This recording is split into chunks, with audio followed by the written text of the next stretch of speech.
says it's the law. Yeah, it does. Alright, hey guys, it's Moomade. Welcome back to a brand new video. This story is going to be a very special Valentine's Day story. It's, I figured that to celebrate the holiday, I would give you guys my, my best lovey-dovey story. And before you guys go, oh god, what? No, I'm telling you guys right now, this is the best story that I've told on my channel to date. You guys are going to want to stick around to the end because it's epic. Big plot twist, whole thing. Smash that like button, give me likes. So, happy Valentine's Day to all of you guys. I hope you guys all love your Valentines, and if you don't, I'll be your Valentine, bro. Alright? I know I haven't uploaded yet this year, so, enjoy this, alright? So this story happened, like, a month ago, maybe, like, somewhere in there, and, it's really funny. So to give a little bit of backstory, at the beginning of winter break, my girlfriend had told me something that was very small, to be honest. Like, it was not that big of a deal. So she told me this thing that was really little. It was like very, very little minute thing, and it like freaked me out. I should not have freaked out like I did. It was not that big of a deal, but for whatever reason I did. I panicked a little bit, right? And so ever since I had told her that, she had been very distant and had not cared to actually like talk to me at all, right? So this had gone on for about a couple weeks where she was just being really distant, not really talking to me, not really telling me what's going on, not like she used to.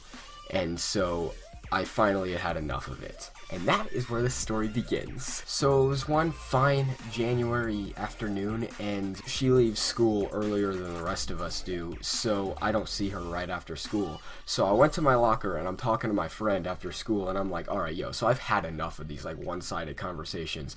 I don't know why she doesn't talk to me anymore, but, like, I'm gonna confront her about it tonight. After weights, because I have to go to weightlifting after school, I'm gonna just call her and just spill the beans and make her tell me what's poppin'. And he's like, alright, that sounds like a great idea. And he was gonna get a ride home from her because they live close. I was like, so if you can, try and do a little bit of recon so I don't have to go into this phone call blind. And so, weights goes by, and the whole time I'm at weights, I'm like dying because like I'm sitting here lifting all this heavy stuff, and I just had this thought in the back of my mind like, I'm about to break up with my girlfriend. But I was like, nah, we're strong, we're fine, we'll be alright. So after weights is over, I call my friend, and I'm like, yo, what up, fam? And, you know, I'm walking to the library, and he's like, yeah, so I ended up having to walk home, she was busy. So I'm like, heck. So I went into this phone call completely blind, right? So I call her, I'm like, yo.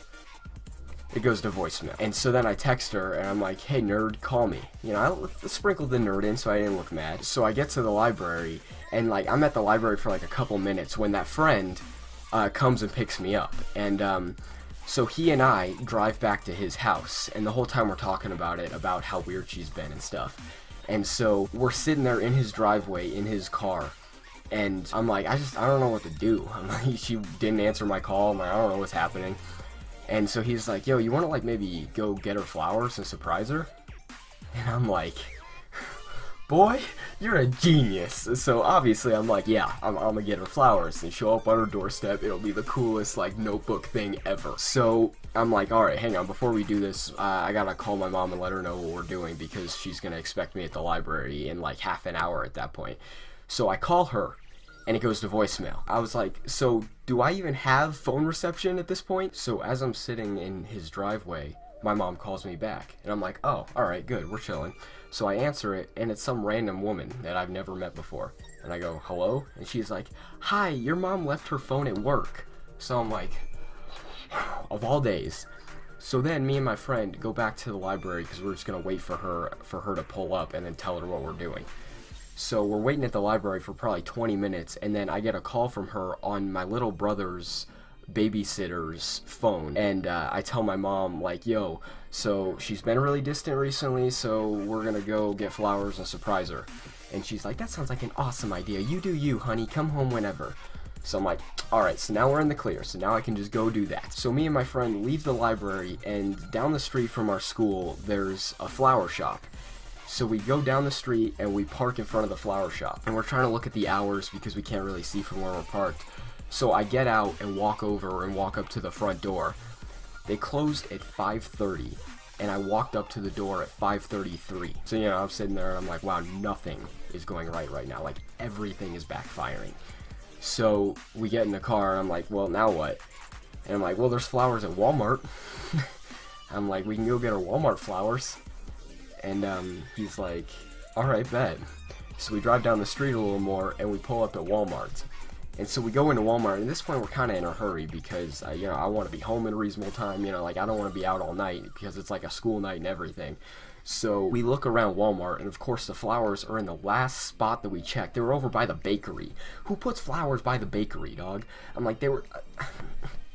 Walmart, come on now. So we look around for like cool flowers, and we find these roses that are white with like red, like frosted tips. And I'm like, oh, these are the ones. Like, you can never go wrong with roses. When you don't know what kind of flowers to get somebody, get roses. So I walk up to the cashier, hand her the roses, and pull out my wallet to pay for them. And she goes, honey, these are beautiful. And she's like this kind of like 70-year-old woman. And I look at my friend, and I'm like, yo, we made it, phase up. So, at this point I knew, I'm like, I'm doing a good deed. I'm like, I'm doing something good. So then we leave from Walmart, and then we go to my girlfriend's house. And he parks out front. I dap him up. And he's like, alright, you go get him, Tiger. So I get out of the car, and I walk up to her front door. So I show up, and the roses are behind my back, and I ring the doorbell. And sure enough, my girlfriend answers the doorbell. And so she comes out, and, you know, we like say hi, whatever, we like make up, and then I'm like, yo, can I talk to you for a minute? So we like walk around to in front of her garage, like just standing in her driveway. And I basically apologize for everything that I had done. I'm like, I'm sorry for, you know, this that I just kind of caught on to. And I apologize, you know, she apologized for being so distant, and, you know, we made up.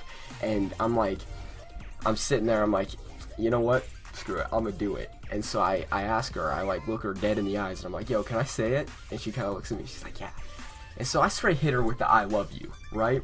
I go, I love you. She goes, I love you too. And I'm like, this is the best night ever. I'm like, this is gonna make the most dope story ever. So, you know, we make up, but like she's still busy at home and whatever, so she's got stuff to do. So we part ways, and I get back into my friend's car. The second that I close the door, he's got Careless Whisper playing on the radio. And I'm like, well, this is just fitting, dog. I'm like, that was perfect. That was the funniest thing that I'd ever heard in my life. And I've never been so happy in my life as I was at that exact moment. Like, I was super hyped. So then, me and my friend both go back to his house, and then my mom comes and picks me up from his house. And, you know, then the whole ride home, I'm telling my mom this whole story and everything. And so she's like, you know what, you're so awesome, sweetie, you're such a good boyfriend. And I'm like, you know what, I know. So we get home, and I texted my girlfriend, and I'm like, yo, so we're good now, right? Like 100%. I'm like, if there's anything else in the world that you have to tell me, now's the time to tell me. And she didn't text me back for like a couple hours. And I'm like, wow, this looks familiar. So I'm like, you know what, she's got a lot of homework to do. She was kind of behind on homework. That's probably all she's doing. I'm like, I'll give her the benefit of the doubt. So later, she texts me. She's like, well, there is one more thing that we have to talk about, but I'll tell you tomorrow because it's been a long day. I texted her back, and I was like, nah, B, we're settling this right now. So I call her, and it goes to voicemail. And then I just immediately call her a second time. And then she answers. Keep in mind, it's about 9 o'clock at this point. And I end up being on the phone with her for an hour. And basically what she tells me is, hey, I feel like we don't communicate anymore, and I really am not in the position to have a boyfriend. I'm way too busy, so I think we should go back to being friends. And I just straight said, did I for real just get friend-zoned by my girlfriend? And basically she was like, hey, I want to break up. So after this whole awesome story, she says, I love you too. And then she hits me with that. So I'm on the phone with her, and, you know, I'm like destroyed. I'm like so like fuming angry at the same time as like sad. And I tell her, I'm like, yo, I feel like just breaking up though is just giving up. And she straight says, then I guess I want to give up. And I'm like, understandable, have a great day. So that's basically the whole story. Is best boyfriend ever, Walmart roses, gang, and I got dumped.